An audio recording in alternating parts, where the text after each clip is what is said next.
Yeah, thank you, Tom Erik, and thank you, Gun, for inviting Noora, Ronkainen, and myself to present. It's been interesting to hear the other talks about learning, and Gun asked us to talk about existential learning, so that's our plan. I think it relates very well to some of the other talks earlier today. Maybe we'll contribute to highlight some blind spots, as Jorun discussed, and maybe make them visible, as Glenn talked about. So I also hope that we can contribute with something slightly different and describe some dimensions of learning that are not too often discussed. What we'll talk about, existential learning, concerns informal learning that contributes to a person's broader development.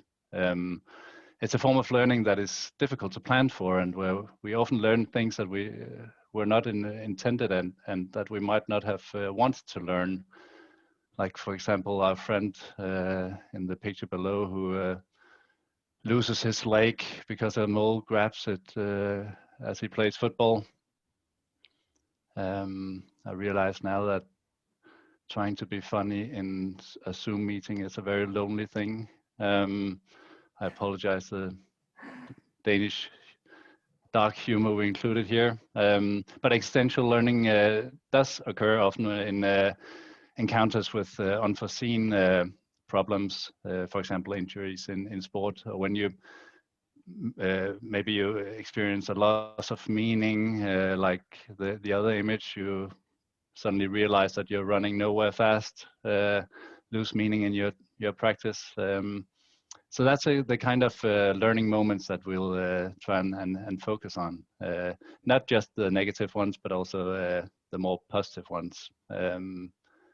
Although the negative ones are what distinguishes existential learning, maybe most specifically from the other forms of learning. So we'll have most to say about that. Our talk is based on this paper we published last year. We were able to work together on it as Noora visited NIH in Oslo a year and a half ago. And we also collaborate with Tatjana Ryba and Jacqueline Allen Collinson on this one. So credit to them for the presentation here as well. And in this paper, we discuss existential learning in youth sport. And today we'll also talk about existential learning in physical education, which is the field of interest for many participants here today. So the plan is to question this dimension of learning that contributes to a person's broader development by first critically examine the dominant discourses of life skills to describe what we see as a need to go beyond this account of learning. And then we seek to describe what existential learning might look like and highlight some central features and provide some examples from physical education and youth sport. And to round off, we'll briefly discuss some possible implications and relevance for education. So over to you, Noora. Yeah, so yeah, thank you, Gun, for the kind invitation. I'm also really delighted to be discussing our work, and thanks, Kenneth, for kicking us off. So yeah, in our work together, so project is coming to an end. We've been working on this almost for 2 years now. And so we wanted to understand this informal dimension of learning in youth sport, but we, as discussed, also discuss physical education. So just as a background, we should first distinguish between formal learning and informal learning. So formal learning is something that happens in an organized context, such as education, physical education. So you have learning objectives, you know what you want to be learning from this. Often you get the diploma, certificate. There's an instructor or teacher who is planning the content and how we are learning what we want to be learning. and also the learner has the intention to learn this. And so we were quite curious that, yes, of course, we have these learning objectives, but we also learn things that are not part of this official program in youth sport, physical education. And so informal learning is about this learning in daily life activities such as sports outside of the school context. We can call it accidental learning or experiential learning. So just as Kenneth already mentioned, it's often not something that we necessarily even thought we will be learning. So there is no intention to learn this, no certification, and so forth. And so if we look at this formal and informal learning, we can skip to the next slide, Kenneth. So if we jump to, yeah, you're the one in charge. Sorry. No worries, that's fine. And when we looked at learning in youth sport context, most often, or one of the dominant discourses we have, is the so-called life skills. So there's the idea that by participating in youth sport, you will also learn some skills that are useful for your life more broadly. And what we are kind of looking at in the literature, we see that this life skill idea started a lot more in this informal learning context. So it was thought that by participating in sport, you are catching some good life skills as well that will help you in life. But so how the discussions in the life skill literature are going, they are more and more moving towards this to taught perspective. So it's not that you simply learn something good by playing sport, but there needs to be this coach or instructor who is teaching you the life skills. So we see a move from informal to formal. Now we have plenty of life skills programs in sport. So there's one published paper as an example of these programs. So, and it's more formalized. So there is a list of life skills that are taught to be learned and what is wanted to be part of the learning outcomes. And also in sport high schools or sport upper secondary schools, the systems are somewhat similar in Finland and in Norway. So there's also the idea that you can get credits from sports. So there's a push to formalize learning in youth sport contexts. Okay, let's jump to the next one. So we felt when we've started this research that there is something more going on than the life skills only, but we also looked at some of the problems that are within the life skill discourse or the research that is out there. And even if this line of research is very popular at the moment, a lot of work is being produced, there are also a lot of problems that haven't been addressed in this body of work sufficiently. So one problem is that, okay, we want life skills, but which life skills? So there is some lack of clarity in terms of which life skills are important and who is going to define that. Some studies are saying or finding that youth participants, some of them don't find meaning in these skills. And then from this more critical sociological perspective, there are these discussions about life skills being too individualistic, too neoliberal, indifferent to the social structures that are producing inequalities. So where is the problem? Is it in the individual, or is it in more like social structures, way that our societies, our schools, our sports are being organized? And critical work by Jim Dennison and his colleagues is they're looking at coaching with Foucault, for example, very interesting work. And they are asking whether this empowering youth athletes program or discourse is still about making the young athletes compliant to the dominant ideology. So empowering as long as you are buying into the dominant discourses. So it's still a very limited type of empowerment that is kind of being available in this. Okay. We also looked at more philosophical papers, just as this Hyland and Johnson paper. They are problematizing whether the skills in the skill literature are actually skills at all. So often we have a conceptual problem if we are saying that life skills include something like character development and work ethic, this kind of things. Are they skills in the same way as goal setting? A lot of authors would say that no, that we have a conceptual mess in our literature that is yet not being solved. And then another thing, that life skill discourse is very Anglo-American. It can seem a little colonialist sometimes, and it seems to be quite indifferent to different cultural contexts and different individual biographies that also play a role in what kind of learning individuals and young people will find meaningful. So yeah, these are some of the critiques that we have looked into, and the references are here, so useful to take a look further if you're interested. And just before I hand over to Kenneth, let's just take a look briefly to the livsmestring in Norwegian school context. So next slide. So Kenneth, when I was visiting Oslo, we took a look together just at some of these discussions in the Norwegian media.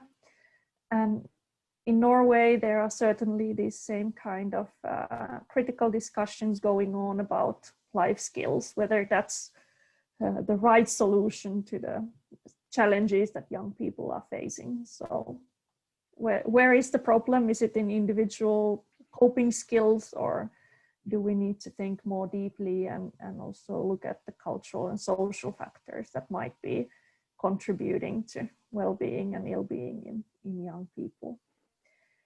Yes, and now I think it's time to bounce it back to Kenneth. Thank you, Noora. Yeah, so that's kind of the background for what we tried to develop with this notion of existential learning. When Noora was here the first time, Gunnar Breivik had a seminar on Bolno, which was an inspiration for us in our work. His book on existential philosophy and pedagogy. We studied almost 2 years ago, and we were in Sils Maria to visit the Nietzsche house and studied some existential philosophy there. So that was the background for this existential learning. I'm not going to go deep into the existential philosophy that makes up the background, but it is rooted in existential philosophy, and it's I listed some philosophers here, some key arguments, insights, topics in existential philosophy, and they did not agree on everything, far from, but they did agree on trying to provide an alternative to objectifying tendencies, to instrumentalism, to abstract systems, and focus instead on human existence, on subjectivity, experience, and freedom. But also, and that's important, the responsibility that comes with freedom, the situated freedom, so that it's not that you're free to choose everything. It comes with a responsibility. So commitment and engagement is important in existential philosophy, and finding meaning in a world that is ambiguous and sometimes absurd, as Camus said. That's kind of the task for human beings. Find your own meaning and act responsibly towards in the being with one another, as Nancy discussed. So that's a very brief introduction to the background of existential learning, and to situate existential learning in, or just to provide an example of what might be a learning moment in physical education. I want to show a brief clip from a video that a colleague, Alexander Ratzmann, has shared with me. If it works. I want you to focus on the boy who's sitting here in the middle.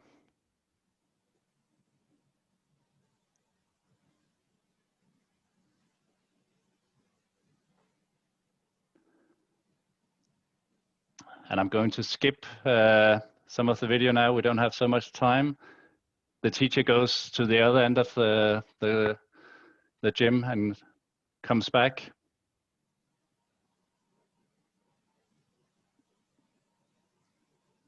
The boy is still sitting there.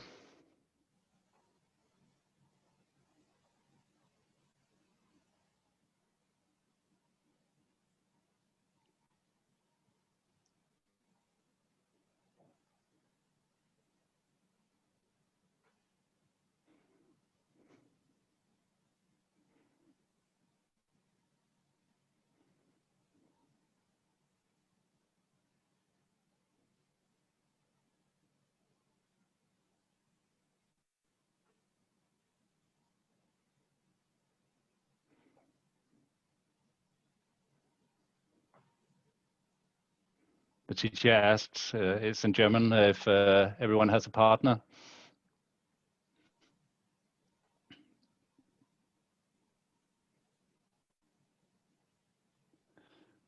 Okay, I'll stop there.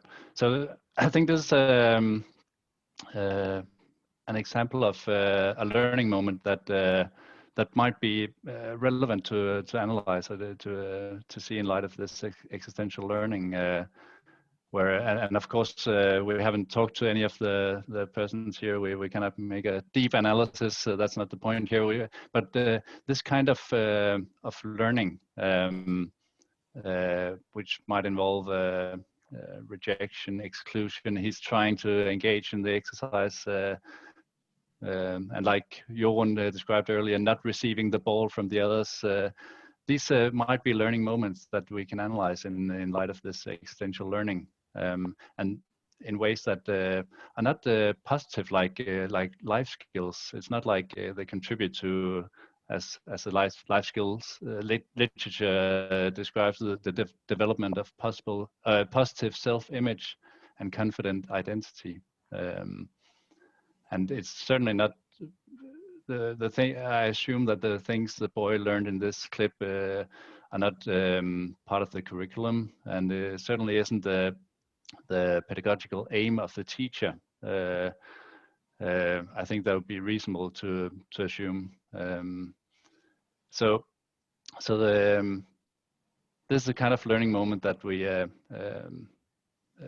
might be able to analyze in physical education, and where existential learning might be a concept well suited for that. So there we go. In the article, we try and outline an account of existential learning, and I cannot go deep into it here, but I'll just briefly mention the most elementary parts of it. In contrast to the life skills, what you learn in existential learning is not skills, competencies, positive entities, functional abilities. It has more to do with the person's whole being, how you attune to the world, the meaning and value you find in life. It concerns subjectivity, but also intersubjectivity, what you learn in relation to others, ways you're affected by others and depend on others. For example, to participate in an exercise like the boy in the video.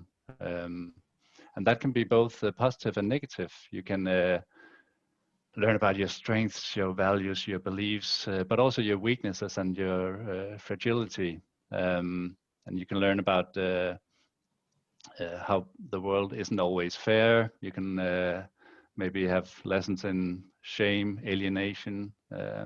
So that's part of the content that you learn in existential learning. it's not teacher-led. You cannot plan it as a linear and continuous process. And I realize now that we have to speed up, Noora. Yeah. I'll make it very brief. And this continuity that has already been mentioned a couple of times is a central part of existential learning. The encounters where you get to question your being, for example, injuries, transitions, fear of being seen in physical education, maybe, or not being seen, being excluded. Concepts of crisis, awakening are central in existential learning. That you become aware of your way of being in the world and your relation to others. And finally, the why. It's not functional. It's not like employability or productivity that we aim for in existential learning. It's more the ability to lead a meaningful life, increase awareness of one's engagement in, for example, sport, and become who you are, as Nietzsche described it. Find your own why in life, which can also lead to being more critical to maybe the discourses you're in, the kinds of relations that you're in. So that was a very brief outline of what we find important in existential learning. And it's not like that's always a constructive thing in terms of lowering the dropout levels in sport, for example, when you realize that, it's not meaningful anymore. But it's still important, we believe, that to question the meaning we're finding in practice. And we do believe that there are positive things positive meaning to find in sports. So that's something to explore in light of the existential learning perspective. And Noora, will you say something briefly? I'll use just 1 minute to say that there is no citation here so we have looked at existential learning we have done some qualitative work within our project. And so we looked at these Finnish talented athletes and looked at what kind of discontinuities, what types of existential learning we can see. And athletes from various sports, age 19 and 20 years old at the time of the interviews. And let's highlight 2 things that are quite interesting. So if we move to the next slide. So one of the things these talented athletes are very much talking about in these interviews are kind of how they become aware of how their relationships work when they are athletes. And what was quite interesting was that we have now some of them who have disengaged from pre-elite sports, so they stopped chasing their dream of becoming a world champion. And so now that some of them look back, they say that living your life as an athlete is actually a very selfish activity. So everything you do is centered on you becoming better. And some of them said that they considered other people around them as kind of helping them to achieve what they want to. But they talked about this shift in their mode of being when they stopped pursuing sport and wanting to do something for other people for a change. And the second one to mention in the next slide is that some of these young athletes, for their whole life, they dreamed of becoming a high-level athlete. But when they actually reached the level of an elite athlete, it was a crisis for many of them, that it wasn't as fulfilling, as satisfying. It wasn't, the everyday life wasn't the dream come true. So they would say that life is even boring and I cannot do anything I want to because sport is taking all my time. And they're asking questions if I want this or not. And actually one of them stopped doing sport half a year after he made it to professional sport, which was quite remarkable. Okay, let's move to our summary. And then I think we need to round off. I'm sorry. Er det mulig å få oppsummeringen? Is it possible to get a summary in one sentence or a very short sentence? It is. Mm-hmm. It is.